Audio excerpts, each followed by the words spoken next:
কাবা ঘরের 4টা কর্নার আছে, এর মধ্যে একটা কর্নারের নাম হচ্ছে রুকনুল হাজারিল আসওয়াদ, ব্ল্যাক স্টোন কর্নার। এই হাজারুল আসওয়াদের এই কর্নারে একটা পাথর আছে, এই পাথরটাতে চুমু দেওয়ার জন্য লোকজন ধাক্কাধাক্কি করে। আপনারা যারা হজ উমরা গিয়েছেন দেখছেন না, এই হাজারুল আসওয়াদে চুমু দেওয়ার কারণ হচ্ছে এই পাথরে চুমু দিলে যিনি চুমু দেয় তার গুনাহগুলো এই পাথর টেনে নেয়। এই হাজারুল আসওয়াদ পাথর আপনার পক্ষে সাক্ষী দিবে, এটাকে আল্লাহ ঠোঁট দিবে, মুখ দিবে, চোখ দিবে, আর আল্লাহর সামনে দাঁড়িয়ে কিয়ামতের দিন বলবে, আল্লাহ তোমার এই বান্দা তার 2 ঠোঁট দিয়ে আমাকে চুমু দিয়েছিল, এর জান্নাত না দেওয়া পর্যন্ত আমি এই পথকে ছাড়বো না।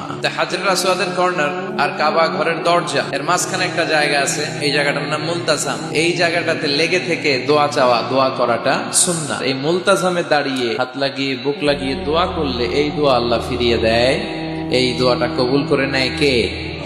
সাহাবারা এটা করতেন। কিন্তু এই মুলতাজামে তো সহজে জায়গা পাওয়া যায় না, লক্ষ লক্ষ হাজী সাহেব মুআতামিরুন উমরাকারীরা ধাক্কাধাক্কি করে ওই জায়গায়। তো এক ইমাম সাহেব সে অনেক ধাক্কাধাক্কি করে যুদ্ধ করে মুলতাজামে হাত লাগানোর সুযোগ পেয়েছে।